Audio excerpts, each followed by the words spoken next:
guys, it's Aoife from Words of Clover and I'm here to do a book tag today. So I'm going to do the School Days book tag that was created by Victoria at What Victoria Read, and she created this tag herself and also tagged me in it too, and it is such a great tag, so I can't wait to do it now and get on with the questions. The idea of this tag is there are times of day questions and then there are subjects questions, and you're supposed to do all of the times of day questions and then choose what subjects you want to kind of do the questions for. So I've chosen some of the subjects that I would have studied in school myself, the subjects that I actually enjoyed. So for that reason I'm not including maths in this portion because I didn't like maths in school, I was not good at it, so that is out of this one, and the other subjects I've chosen are ones that I studied and that I enjoyed. So the first question is First Bell. Tell us about the book that first got you into reading.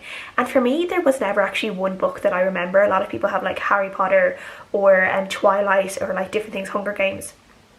A lot of people have like really specific books that they remember got them into reading, but I never had that. I just was always a reader. It was just always something like in my DNA or something that I was always going to be a reader, so there was no specific book that got me into reading. I just was always reading. I do remember a couple of books from my childhood. There was one book that was in like every single classroom, which was the one with the 3 baby owls on it, and this kind of picture book, and I did really enjoy that book. And then there was another book I read when I was younger that had something to do with a little boy who like had a balloon and he went up into this like balloon land and everything was made out of balloons, and I think he might have turned into a balloon boy. I'm not really sure. It's like a really weird book and I don't know what I did with it, but it definitely existed anyway. And yeah, it was a very interesting book and I really liked that book. And from when I was younger, I used to read a lot of the Enid Blyton books, and then also I really loved the Lucy Daniels Animal Arc series, and that's where like when I was younger, kind of those were the majority of the type of books I was reading. A lot of like Puppies in the Porch and Kitten in the Kitchen, and then just a lot of like animal rescue kind of books. Those were the ones that like I really loved before I got into kind of more grown-up books. This question is break time. Which book have you most recently had to take a break from, or a DNF? I don't normally take a lot of breaks from books or indeed DNF books. It's very rare for me to DNF books, and it's very hard for me to do that, and it's a big decision for me if I am DNFing a book.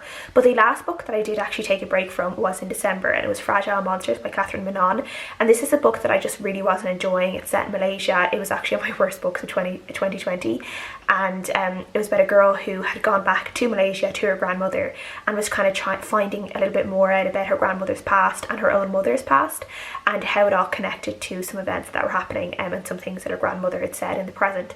And there was just something that was really lacking in this book for me. I found it very hard to read. I didn't feel connected to any of the characters.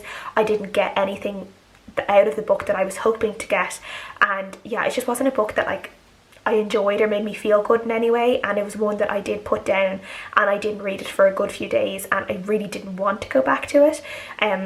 So yeah, that would be like the closest thing to me taking a break, would just be like not reading it for a few days, not wanting to, reading books in place of it. So that was definitely the case with Fragile Monsters. Lunchtime is tell us about your favourite book that features food.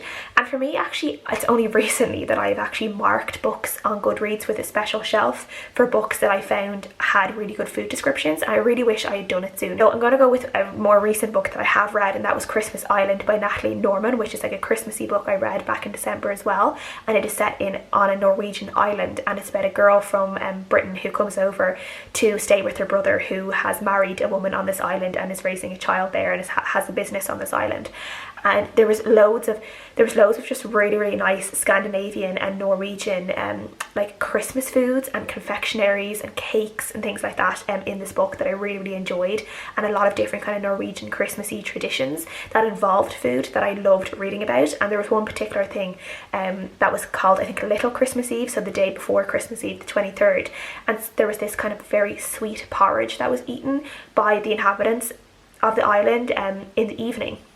So it was more of like a dessert. It wasn't a breakfast, it was like a desserty type of porridge, and it sounded more like rice pudding more so than a porridge, but it just sounded really nice, and I definitely want some of that because that just sounded delicious. The final bell question is which book have you most recently finished reading? And for me, I finished a book yesterday. It was my audiobook that I was listening to, and that was Piranesi by Suzanna Clarke. This was an absolutely brilliant book for me. It is about a character called Piranesi, and all we know about him is that he seems to be in this like ginormous house that has endless corridors and and halls, and it's all these types of wonders and statues and things in it. And he seems to be completely alone except for twice a week when he goes for a meeting with someone he calls the other. And we don't know how he got to this house, where this house is. Like, there seems to be some connections to our own world, but it doesn't seem to be in our world. And there's loads of just this mystery around Piranesi, who he actually is, where he is. And throughout the story and throughout these like kind of almost like diary entries that Piranesi is writing, we start to find out more about what is happening. I absolutely loved this book so much. The narrator, I got it on audio narration from NetGalley, and it was just extraordinary. The narration of it was superb. So if you haven't read this and were thinking of picking it up an audiobook, I would 100% do that, because the audiobook was absolutely amazing. The question for homework is, what was the last non-fiction book that you read and enjoyed? And for me, it was Hidden Figures by Margot Lee Shetterly. I really enjoyed this book. This is about the women who worked with kind of the company basically before they were NASA.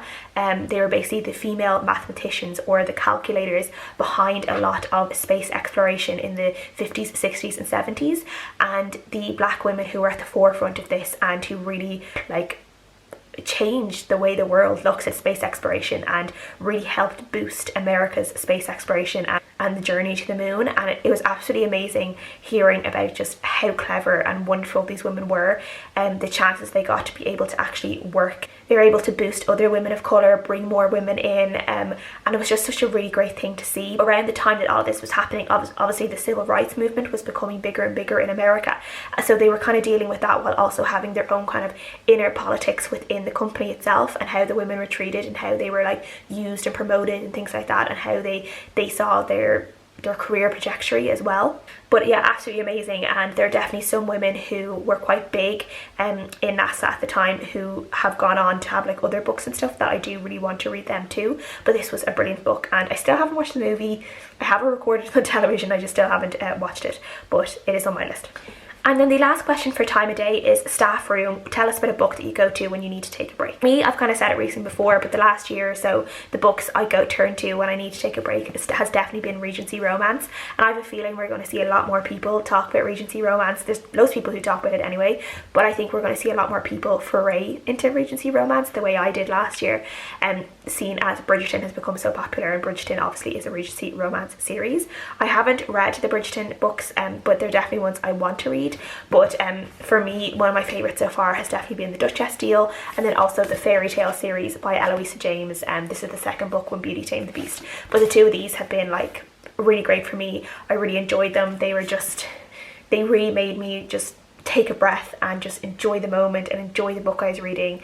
I didn't have to think too much about them. I could just enjoy the chemistry and the story, and definitely just one of those books that where you can turn your mind off, and it's just a real nice thing to enjoy and ingest. And yeah, I absolutely love it, and I can't wait to read more Regency romance this year. So now onto the subjects and part of the questions. So the first subject I want to talk about is English, which is tell us about one book you studied at school and recommend one book that you would like to add to the curriculum.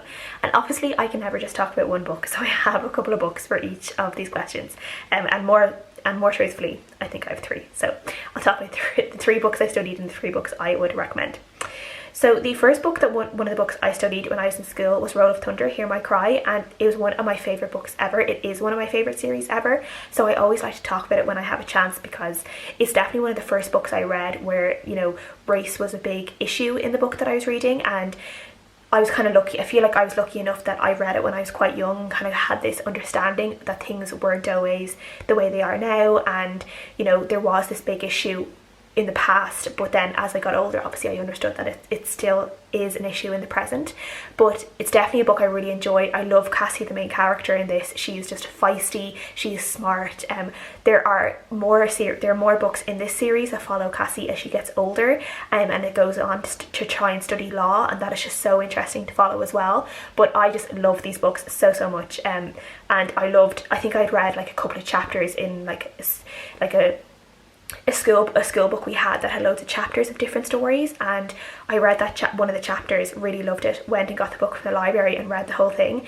And then later on in secondary school, I think we were 14 or 15, we had to study it for English as well, so it was great. I'd already read them and I got to reread them for school then. Another book that we studied, I think I studied this in the Leaving Cert, which is like our A-levels slash SATs. It's like the big exam we do when we're 17, 18 years old in Ireland. I read a book called Lies of Silence, which is set kind of around the Troubles in Northern Ireland, and this is a book I didn't really enjoy. It's about a man who, I think he works in a hotel, and the IRA, or people associated with the IRA, take him and his wife hostage and basically tell him that they will kill him and they will kill his wife if he doesn't transport a bomb to the hotel that he's working at, so obviously the IRA can bomb the hotel. And it kind of is to do with the man's decision, what he's trying to decide, like, you know, is his wife's life or his life more important than all the people in the hotel that could die if this bomb goes off. And it's kind of a real, you know, it's kind of him trying to figure that out.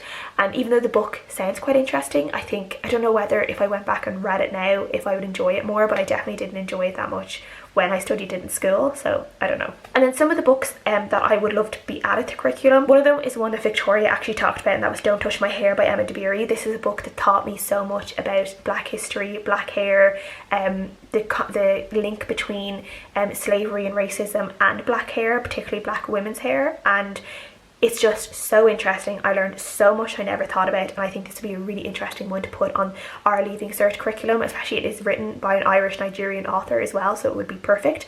Or even have excerpts of this book in exam papers, I think would be really, really great. It would be really interesting to see if that ever comes about. I had for kind of a story, like a novel, would be The Hate U Give by Angie Thomas, because I think that is very, very kind of, for the times we're living in now and some of the things that we've seen happen in the world, I think it will connect a lot more with a younger audience. And with kids in school now, I think they would have some really great discussions about things that are happening in that book, the choices the characters have to make. I think it would just be a really great one to have on the curriculum. And then the last one I have is The Choice by Edith Eger, which is written by a woman who was an Auschwitz survivor, Holocaust survivor, and she went on to become a really amazing psychiatrist, and she is just one of the most amazing, clever, witty, wonderful women I've ever read a book by. And this book is all about kind of the choice to live your life and the choice to take happiness in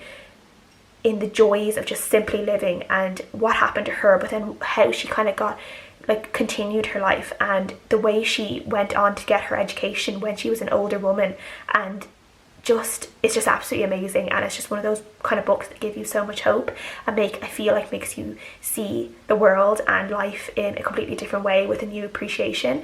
And I think again this one would be quite an interesting one for young people to read and learn a lot about, and just learn from someone who has seen a lot of things and, you know, has really taken a lot of amazing life lessons and is willing to talk about them.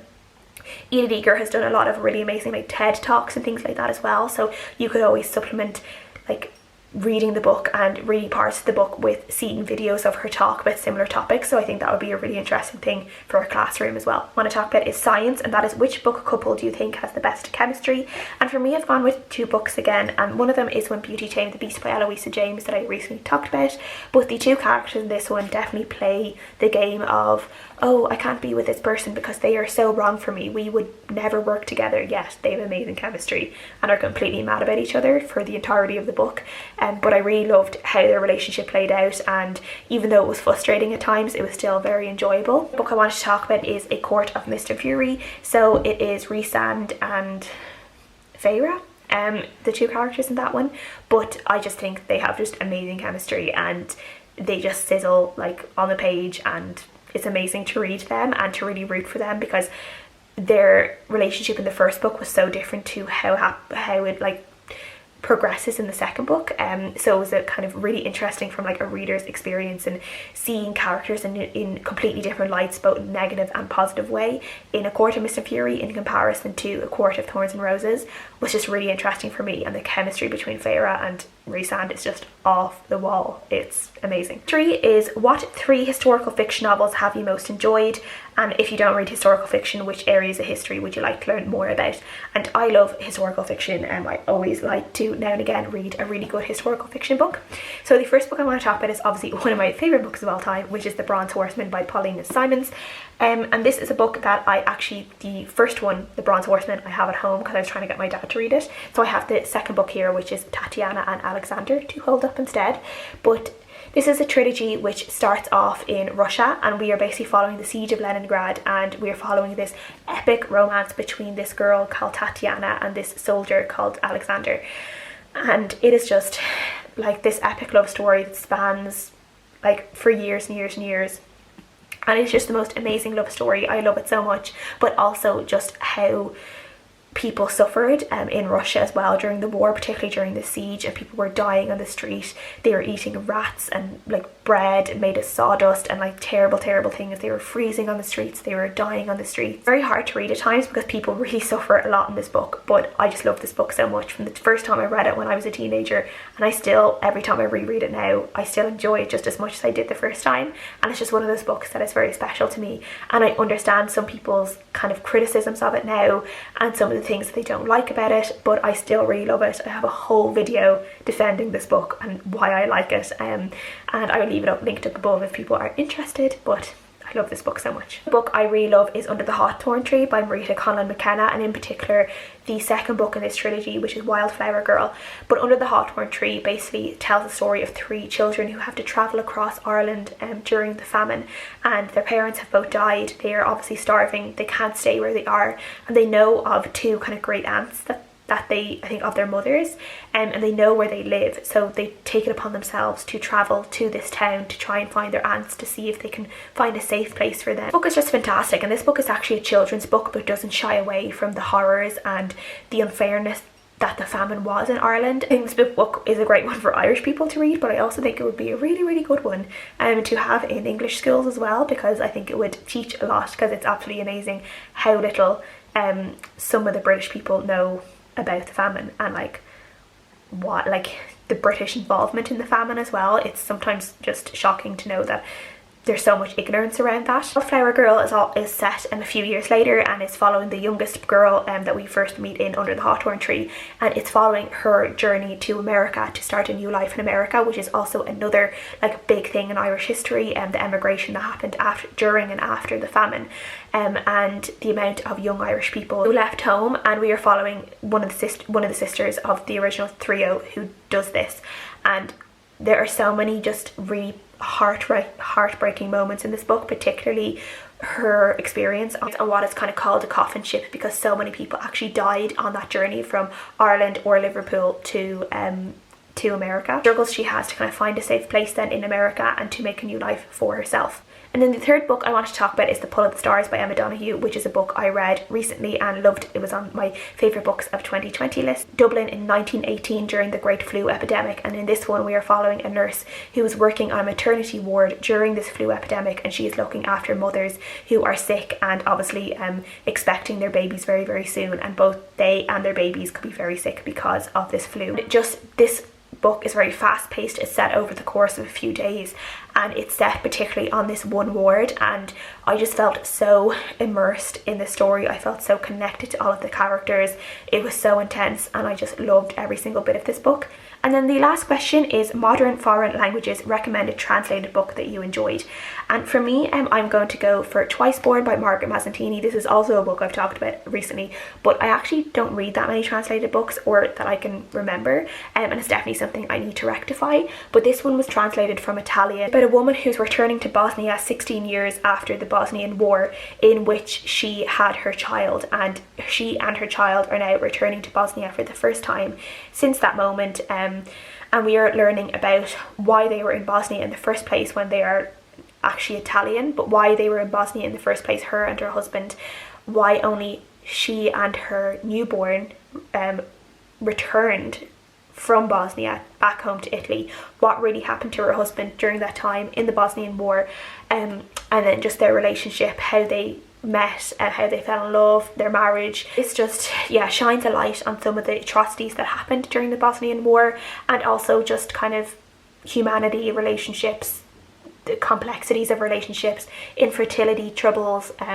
Yeah, there's a lot of just amazing things covered in this book. I have said before, I found the first 100 to 150 pages in this book a little bit clunky and quite slow, but then once you get into the flow of the book and you start really seeing what the characters are going through and where it's leading to, it becomes really, really immersive, and you just become addicted to the story and you can't put it down.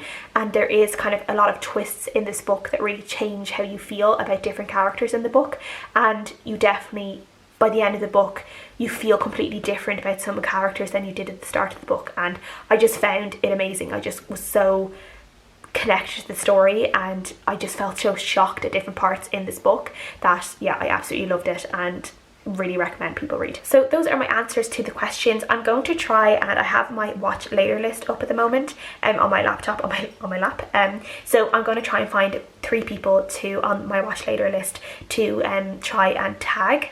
So I think for this tag, I'm going to tag Penelope over at the Paperback Cat. I'm going to tag Maddie at Book Browsing Blog, and then I'm also going to tag Ashley over at Bookish Realm. And I think the 3 of them would have really great answers to these questions. Thank you guys so much for watching, and I'll see you guys again next time. Bye!